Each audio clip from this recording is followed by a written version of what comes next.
Good day everyone. Today, we would like to share this advocacy video on how language divides us. Language is how we connect and communicate words, tone, and forms of speech all connects the individual differently and can be crucial in understanding and building a relationship with them. According to Midto's website, language is culture, heritage, status, knowledge, and power. You cannot say something about something without revealing something about yourself. Language is always fascinated. It's something unseen that we use to shape the world. It has the power to overthrow regimes. Word can build or break relationship and people. Language can divide genders as well as races. For example, referring to a woman as the weaker sex is a phrase designed to keep them where they belong. In other words, women should not be in a positions of power, leadership, and influence, but in position of submission, subservience, and dependence. A man stays Mr. throughout his adult life. In some cultures, a woman's title changes from Miss to a Mrs. when she gets married. Why do we feel the need to address a woman according to her marital status? Yet, we don't do the same with men. What does that tell us about the view that society held, and sometimes still holds, of women? Why is there a different word and title for a married woman? It's a distinction of status, implying that a married woman has a different standing in society from that of a single woman.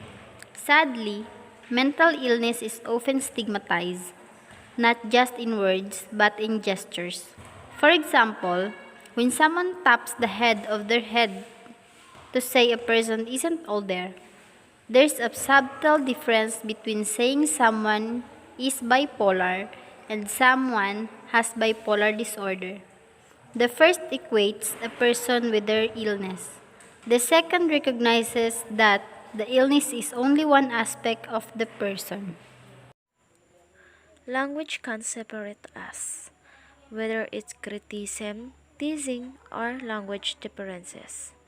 Verbal communication can also lead to feelings of separation. Language differences alone do not present unsurmountable barriers. English isn't even the most natively spoken language. In fact, it comes out at third place to Chinese and Spanish, the former having 1.2 billion native speakers, putting the English language on a pedestal degrades the fact that language is an identity for communities across the world. Language is molded across centuries to characterize a group of people in distinct and beautiful ways. This linguistic exposure becomes all the more important when these children go to school. Children from higher socioeconomic backgrounds with sufficient economic resources end up in expensive private English medium schools, where the curriculum, textbook, quality of teachers, teaching methodology, and examination system further enrich their English language skills. However, children from comparative lower socioeconomic backgrounds with insufficient economic resources are destined to attend public sector of school. Speaking, writing, and reading are integral to everybody's life. When language is the primary tool for expression and communication, studying how people use language, what words and phrases they unconsciously choose and combine, can help us better understand ourselves and why we behave the way we do. When people are constantly pitted against each other, their greater human connection escapes them. They can't appreciate what they have in common. It becomes much harder for them to see the source of their shape problems and to come together to solve them. Now, a similar phenomenon is unfolding with our language. The words we use to create a shared understanding of our world, defined in real time. It's been going on for a while, but now it's happening faster. Why does this matter?